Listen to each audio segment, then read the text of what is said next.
hora de recreo en una escuela pública. El momento de estudio da paso al de descanso. Esta es una alternancia que se repite de un modo tan cotidiano en los patios de nuestras escuelas que resulta difícil pensar que en algún momento pudo haber sido de otro modo. Sin embargo, no siempre fue así. El modo en que nuestro país decidió organizar su currículo escolar y los espacios que ocupan maestros y alumnos fue producto de un arduo debate que derivó, en 1884, en la sanción de la Ley de Educación Común, la 1420. Esta ley, sancionada hace 130 años, ya no rige nuestro sistema escolar, pero la impronta que imprimió la educación de nuestro pueblo hoy sigue más vigente que nunca.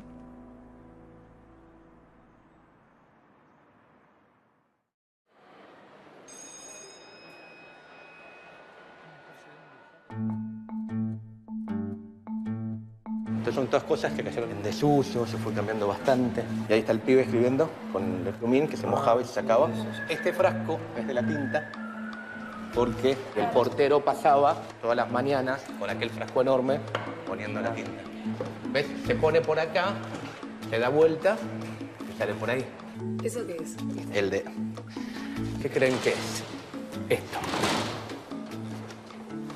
¿Qué les parece que es? ¿Para qué creen que se usaba? Para mí, para llevar una cuenta de cosas. Claro, como una tablita de contabilidad puede ser. ¿Ah? A mí me está dando un poquito de miedo. Y haces bien, porque en realidad esto no tiene que ver con geometría. Esto era para castigos corporales, era para pegar a los chicos. Ven que tiene agujeritos, es para que haga vacío y doliera un poquito más. Esto se llama palmeta, y para el museo hubo que hacerlo, porque no quedaron muchos de estos objetos, porque la ley 1420 los prohíbe, pasan a ser prohibidos los castigos corporales y afrentosos, y la escuela deja de tener estos objetos para empezar a tener de estos, ¿no? Y uno puede ver cómo entre estos dos objetos está la pelea educativa de entonces, cómo se pasa de una educación del pasado, basada en los castigos, a una educación del futuro, basada en la enseñanza. Piensen que la escuela primaria, después de la ley 1420, no solo va a enseñar a leer, escribir y contar, sino también nociones de geometría, de ciencias, de educación física. Esto se venía debatiendo hacía bastante tiempo, ¿no? Ya desde la época de la independencia aparecía la idea de cómo tiene que ser la educación de la nueva nación. Pero yo me quiero detener hoy en una fecha donde empezó un debate muy fuerte que terminó resolviendo la cuestión del lado de geometría y sacando los castigos corporales. Esa fecha, la que quiero hablar ahora, fue el 11 de abril de 1882. Ese día, bajo la presidencia de Roca, se convocó al primer congreso pedagógico organizado en nuestro país.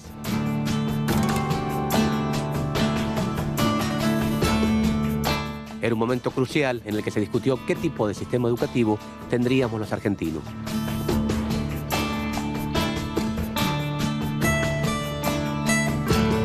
Su función fue sentar las bases para la sanción de una futura ley de educación.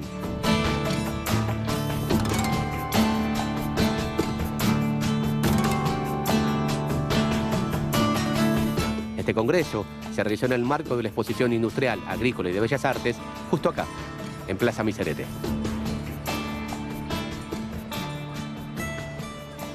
Esta es la única reproducción de dónde funcionó el Congreso Pedagógico del 82. Esto que se ve en esta zona sería esa, Jujuy. Él es Rubén Cucuza y es profesor de Historia Social de la Educación.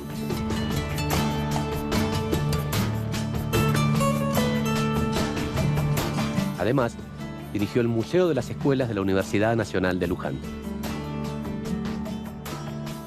Ahí pueden verse elementos que grafican cómo cambió la educación en nuestro país con la aplicación de la ley.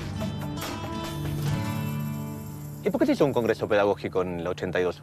Roca tenía que hacerse cargo de las escuelas primarias porque en 1880 se capitaliza la ciudad de Buenos Aires. La provincia de Buenos Aires transfiere a la nación el territorio, pero junto con ello todo lo que había arriba de ese territorio. Las escuelas y hasta Sarmiento, que era superintendente general de escuelas de la provincia de Buenos Aires. Muy bien se llevaban Sarmiento y Roca. No, eran políticamente adversarios.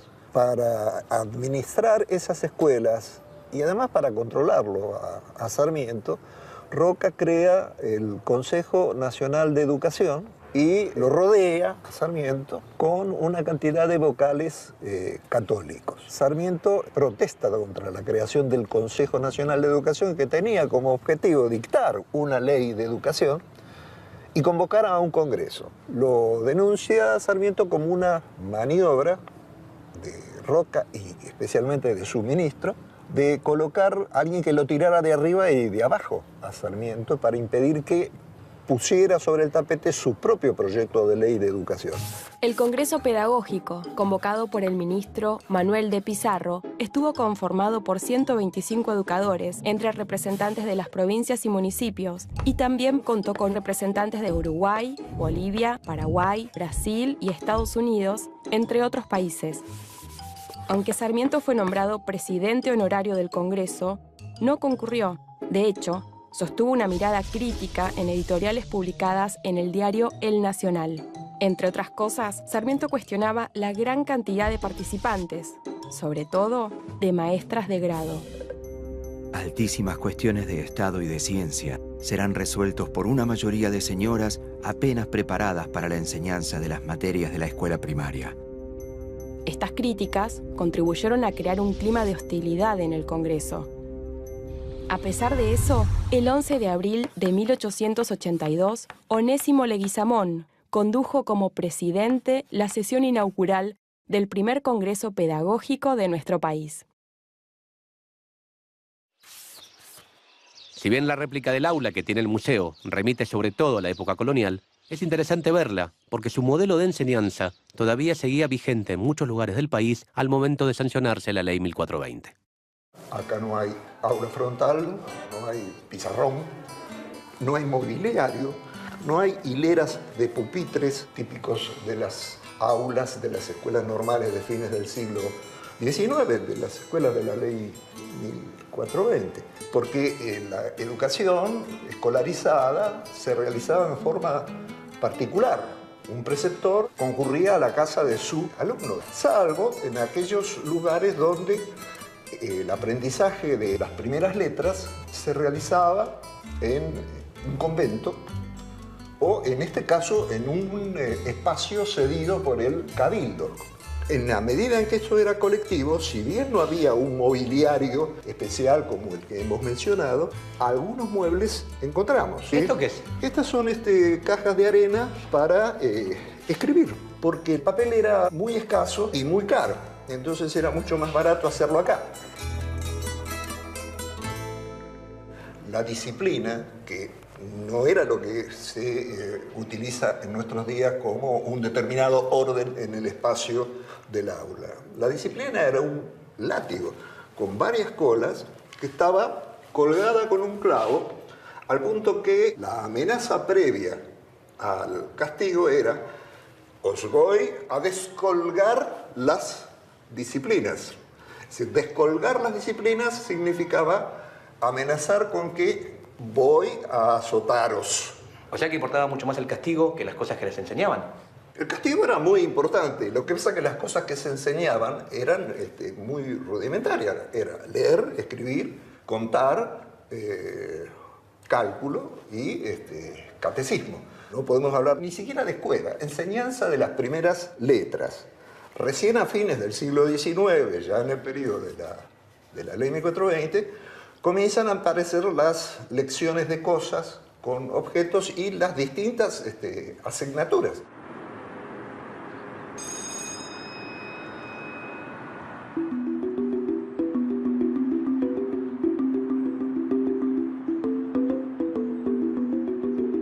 Durante este periodo, novedosas ideas pedagógicas vinculadas a la formación de la ciudadanía moderna e independiente empezaban a definir nuevos espacios en las escuelas, como aulas, claustros y patios donde el saber circulaba.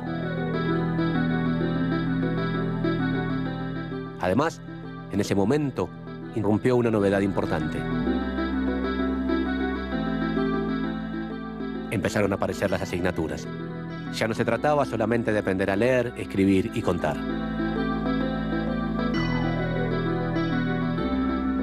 Estos cambios no se dieron de un modo uniforme en todo el territorio.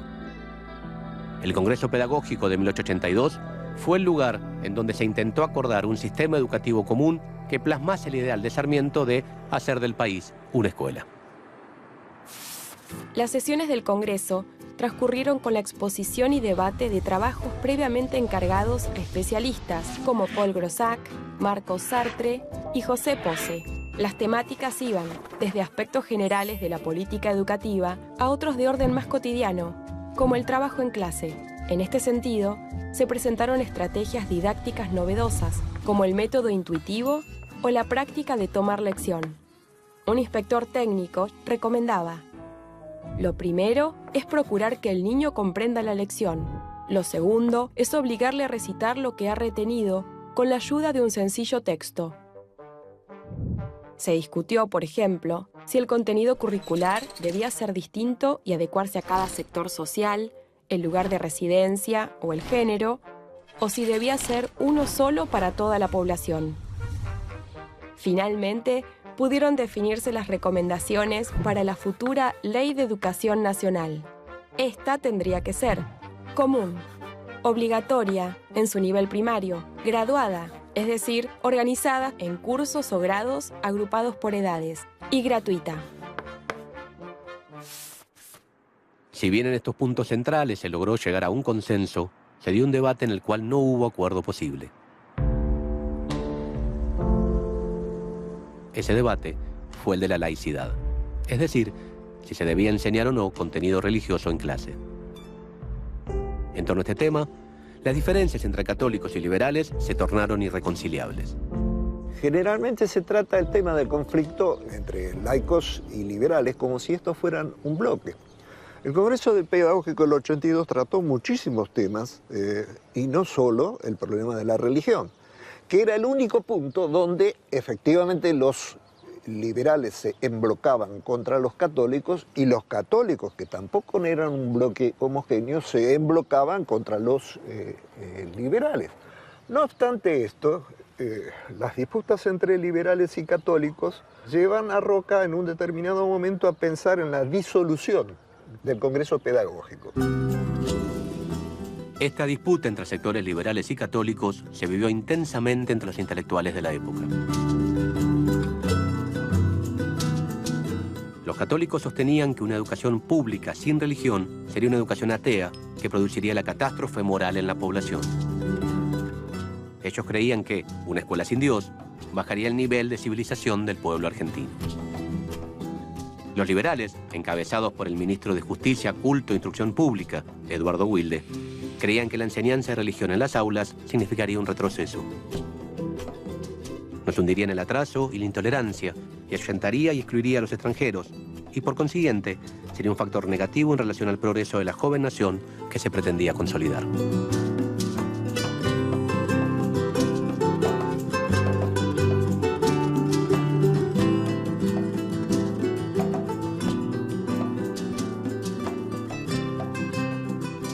Carlos Torrandel es licenciado en Ciencias de la Educación y profesor en la Universidad Católica Argentina.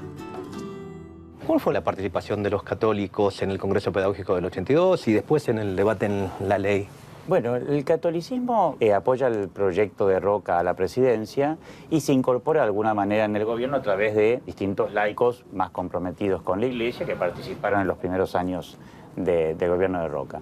En ese contexto hay un momento en el cual Roca toma la decisión de, en algunos temas, enfrentarse con las posiciones católicas, y uno de esos temas es precisamente el de la educación. ¿Y el motivo por el cual los católicos se retiran del Congreso Pedagógico del 82? El catolicismo se opone básicamente porque hasta ese momento no había sido claramente un tema de debate. Esto, para mí, y creo que puede probarse, es una operación ideológica de una élite determinada sobre el tema. No había una necesidad de debate sobre ese tema, a nuestro modo de ver, porque claramente había una optatividad en la elección de los padres sobre si querían que sus hijos fueran a la educación religiosa o no. De hecho, en el debate de la ley de 1420, hacia el final, Achával Rodríguez, que es un diputado católico que enfrenta desde la posición católica esta ley, lo que sostiene es que hasta la Iglesia estaría dispuesta a aceptar que se pudiera brindar cualquier tipo de religión en la escuela siempre que se reconociera la dimensión religiosa del ser humano dentro del currículum oficial. Y ahí es el gran tema con el laicismo, hasta dónde la religión forma parte de la cultura y puede incorporarse también a la escuela, o hasta dónde hay lugares en donde, bajo una supuesta neutralidad, que todos sabemos que es imposible, la religión es dejada de lado y por lo tanto en realidad se hace una opción paradójicamente de retroceso a la era colonial, de imposición desde el Estado de una manera de ver, aunque antes sería la católica y hoy sería más bien una forma laica de pensamiento con sus características particulares. En esa versión el Estado parece que es algo que va contra la gente a la cual le impone cosas. Yo tendría a ver el Estado también como el lugar, el garante de cierto bienestar general. No es algo que le impone, no es una máquina impositiva. Indudable. Digamos, el Estado está constituido por una voluntad popular que determina que el Estado sea así y no de otra forma, digamos. Claro, pero No es claramente una en esa política llevada adelante por Roca en los 80 no es que estaba representando los intereses populares. No vas a decir que el Estado de los 80 era el Estado democrático. No estoy diciendo eso, no estoy diciendo eso, estoy claro, era un Estado en manos de la oligarquía. Bueno. De todas maneras, digo, además... O sea, si estaba en manos de la oligarquía para... yo lo que ahí veo en la discusión historiográfica es, si estaba en manos de la oligarquía para todos los demás temas, ¿por qué para este tema...? Por el mismo motivo que no se puede hablar del catolicismo, como bien dijiste vos, como un bloque, tampoco se puede hablar del Estado como un bloque. No, sin duda. Digamos, o sea, también digamos, es lo mismo. O sea, si yo estoy de acuerdo con vos, del catolicismo no se puede hablar como un bloque. Sí. Tampoco del Estado. Así estuvimos un rato más con Carlos, cuando de pronto me di cuenta de que estábamos replicando uno de los ejes centrales de la discusión que se dio en el Congreso 130 años antes.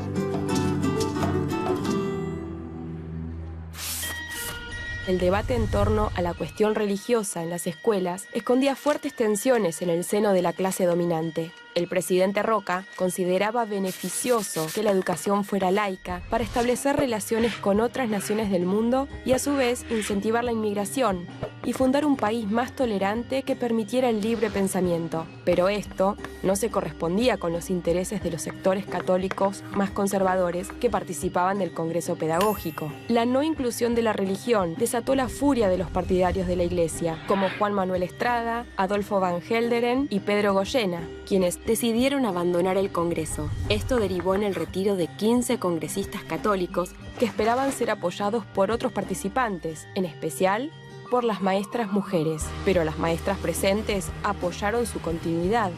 Sarmiento, con apenas 15 días de diferencia, cambió su valoración sobre ellas al escribir en El Nacional. El hecho más notable fue que la gran mayoría de las maestras, movidas por un resorte, se pusieron de pie con decisión, apoyando la decisiva del presidente. El Congreso, por mandato del Poder Ejecutivo, eliminó de sus debates la cuestión de la enseñanza laica y de la enseñanza religiosa y reunió las resoluciones aprobadas en un solo cuerpo de doctrina, con el nombre de Declaraciones. O sea que salió común, obligatoria, gratuita, graduada. ¿Y lo de lo laico? En el Congreso Pedagógico no se discute porque se retiran los católicos y estaba esa cláusula de no entrar en esa discusión. Se discute, sí, en el Congreso Nacional como único punto de discusión. Ninguna de las otras 4 patas que mencionaste vos entra en discusión. En 1883, un grupo de diputados católicos presentó un proyecto de ley que retomaba las conclusiones del Congreso Pedagógico, pero le agregaba la enseñanza religiosa. Adriana Puigros es diputada nacional y como pedagoga realizó varias investigaciones sobre este periodo de nuestra historia. En el debate del 82 y también en el debate en la Cámara de Diputados, lo que aparece es una idea de la nación como concepto, digamos, subordinado a las instituciones que heredamos de la colonia, la Iglesia, especialmente la Iglesia Católica, o bien la nación como la organizadora del conjunto. En un momento histórico, político, en donde la inmigración empezaba a ser un problema realmente fuerte, era problema y era utopía y era aspiración. Entonces, de alguna manera, la clase que ya se estaba conformando como oligarquía quería y temía esa inmigración, ¿no? En los 2 debates lo que uno encuentra es, digamos, la intención de utilizar la educación como un instrumento de control de la sociedad y al mismo tiempo está la otra idea que es la de la formación del ciudadano, ¿no? En ese sentido, la discusión sobre si la educación sería católica o sería laica, yo creo que es una discusión que esconde el debate profundo por el poder. Porque la ley 1420 tiene además una idea de construcción del sistema escolar que es asentado en la comunidad. En ese sentido, Navarro Viola, que era católico, sostenía la necesidad de los consejos escolares. La idea de consejo escolar era una idea muy democrática y representativa, ¿no? La idea de que la educación pública tenía que tener una base de representatividad.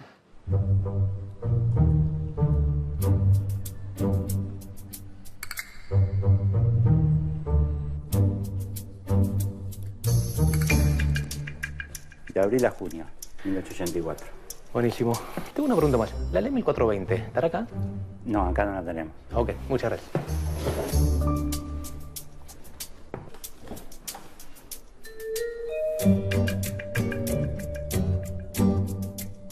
Finalmente, la Ley de Educación Común fue discutida en el recinto. Como era de esperar, cuando llegó el momento de tratar el tema de la religión en la escuela, se dieron los mismos debates encendidos del Congreso Pedagógico. La educación argentina es tolerante. La escuela tiene que ser necesariamente tolerante. Y esa palabra, neutro, es un eufemismo para evitar la palabra directa, ateo. Las voces a favor y en contra se hicieron oír con un énfasis que por momentos rozaba la virulencia. La moral es independiente de la religión. La enseñanza de ella sin el de la religión. La Constitución ha proclamado la libertad más absoluta de la conciencia para los ciudadanos. La escuela no puede venir a alterar los principios de la Constitución. Antes que nada, católico. Antes que nada, ciudadano. Por fin, después de varios días de sesión, se llevó a cabo la votación. La enseñanza religiosa solo podrá ser dada en las escuelas públicas por los ministros autorizados de los diferentes cultos, a los niños de su respectiva comunión y antes o después de las horas de clase. O sea que terminó triunfando la posición liberal y tolerante en el gran debate. La ley también dice otras cosas, ¿no? Dice que la educación tiene que ser obligatoria, gratuita, gradual, que son tres características que con el paso del tiempo y con idas y venidas cada vez fueron avanzando más. La ley también dice en su artículo 14 que las clases diarias de las escuelas públicas serán alternadas con intervalos de descanso, ejercicio físico y canto. Llegó el momento del descanso, así que nos vemos la próxima. Vayan.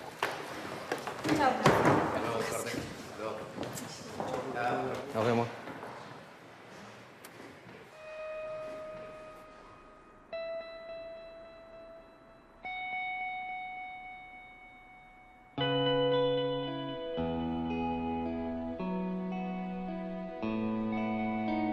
Sancionada el 8 de julio de 1884, la Ley 1420 modificó para siempre nuestras escuelas.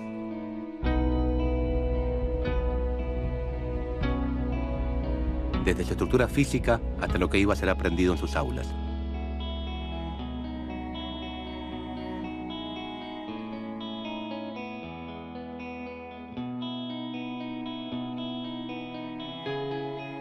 La influencia que ejerció sobre la educación argentina va más allá de las geografías y de las circunstancias políticas. Esto es tan cierto que, aún hoy, sus conceptos rectores siguen vigentes.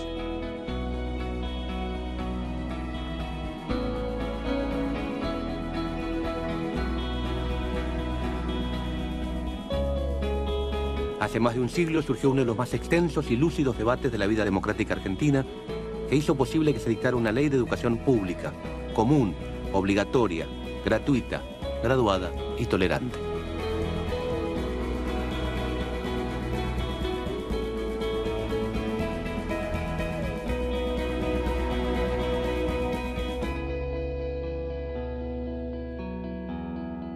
Como instrumento normativo, fue una ley que garantizó derechos básicos para la población y que contribuyó, como pocas, a la construcción de un sentido de pertenencia y de identidad nacional.